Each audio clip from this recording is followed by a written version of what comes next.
غوث الاعظم شیخ عبد القادر جیلانی رحمہ اللہ تعالیٰ علیہ کی ہے۔ آپ نے تصوف کی طرح خوبصورت تعریف بیان فرما دی، وہ تصوف کی تعریف بھی بن گئی، تصوف کے مراتب بھی بن گئے، تصوف کا حاصل بھی بن گئے۔ آپ فرماتے ہیں تصوف کا لفظ 4 لفظوں کا مجموعہ ہے۔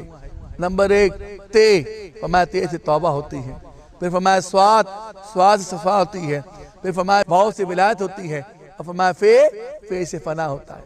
یعنی صوفی وہ ہے جو اپنے سفر کا آغاز توبہ سے کرتا ہے۔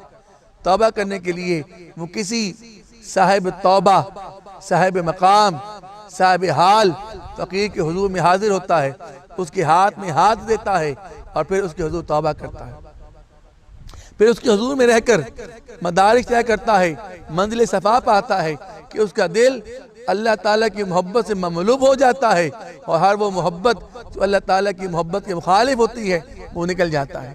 مولانا فرماتے ہیں دنیا چیز از خدا غافل بودن، نیک نقراؤ معاشو فرزند و زن۔ دنیا کیا ہے؟ اللہ تعالیٰ کی محبت سے غافل ہو جانے کا نام ہے۔ کھانا کمانا، بیوی بچے رکھنا یہ دنیا نہیں ہے۔ تو وہ بندہ جو مقام توبہ پر فائز ہوتا ہے وہ اللہ کے سوا ہر ایک محبت سے توبہ کرتا ہے کہ سوائے اللہ تعالیٰ کے اب کوئی اور محبت میں دل میں نہیں رہے گی، اور نہ میں کسی محبت کو رکھوں گا نہ اپنی محبت میں رہوں گا۔ پھر اس توبہ پہ جب وہ مداومت کرتا ہے، انتہائی پختگی سے چلتا ہے، اسے مقام صفا عطا ہوتا ہے۔ اور مقام صفا کیا ہے؟ اس کا دل ہر ایک محبت خالی ہو جاتا ہے۔ جب دل تمام محبتوں سے تہی ہو جاتا ہے تو وہاں اللہ تعالیٰ اسے مقام ولایت عطا فرماتے ہیں۔ اور مقام ولایت کیا ہے؟ مقام ولایت اس بندے کا اللہ تعالیٰ کی قربت کے درجات پر فائز ہونا، فَعْبُدْ حَتَّى يَأْتِيَكَ الْيَقِین کی منزل پر فائز ہو جانا، وہ ولایت کہلاتا ہے۔ اور پھر اس کی زندگی کا مختتم ہوتا ہے، اقتدام ہوتا ہے، وہ مقام فنا تک پہنچ جاتا ہے کہ بشری تقاضوں سے فنا ہو کر وہ اللہ تعالیٰ کی اخروی نعمتوں کی جانب چل پڑتا ہے۔ یہ تصوف کی تعریف غوث الاعظم شیخ عبد القادر جیلانی رحمہ اللہ علیہ فرمائی۔ اور آخر کی تعریف میں اپنے والد گرامی حضور قبلہ پیر ممتاز احمد شاہ قادر چشتی صاحبی رحمہ اللہ علیہ کے فرماؤں گا۔ آپ فرماتے ہیں کہ کوئی سوال کسی نے کر دیا کہ حضور بتائیں تصوف کیا ہے؟ آپ نے فرمایا جان لو تصوف، معرفت، حقیقت، پیری مریدی، یہ سارے سلاسل یہ کیا ہیں؟ فقط عشق رسول ہیں۔ میرے آقا کریم علیہ السلام کے ساتھ بے پناہ ٹوٹ کر محبت کرنے کا نام تصوف ہے۔ اور جو شخص حضور کی محبت میں، حضور کے عشق میں، حضور کے تعلق میں، حضور کی معرفت میں فریفتہ نہیں ہوتا، جان لو وہ کبھی صوفی نہیں ہوتا۔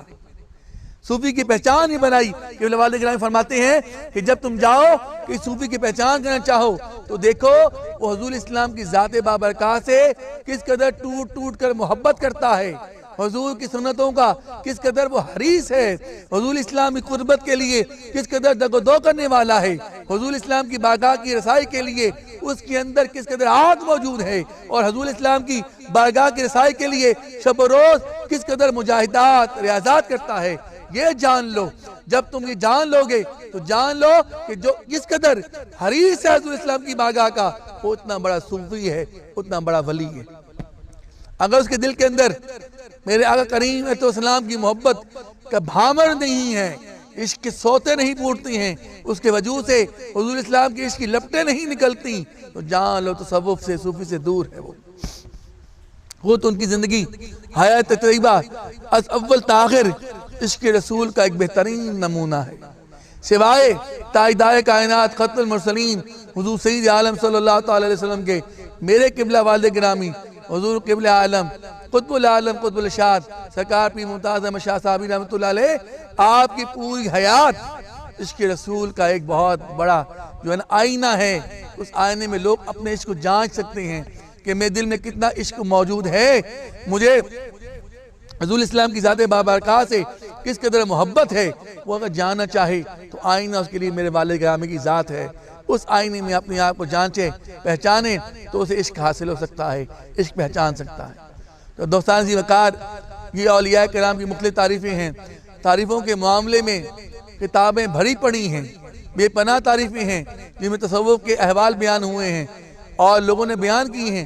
میں چاہوں تو ایک طویل دفتر ہے جو بیان ہو سکتا ہے، مگر چند چیدہ باتیں جو کہ میرے موضوع سے متعلق تھی میں نے بیان کر دی، اور احباب کے علم کے لیے بیان کر دی تاکہ لوگ جان سکیں کہ صوفی تصوف کو اختیار کرتا ہے فقط معرفت الہیہ کے لیے، صوفی تصوف کو اختیار کرتا ہے حضوری کے لیے، حاضری کے لیے، اور میرے آقا کریم علیہ السلام کی سنتوں کو کامل طریقے سے اپنانے کے لیے، حضور کی بارگاہ تک رسائی کے لیے۔ بلاخر یہ دعا، اللہ رب العزت ہمیں کامل طور پر حق کو جاننے، حق کو سمجھنے اور حق کو اپنانے کی توفیق عطا فرمائے۔ وآخر دعوانا الحمدللہ رب العالمین۔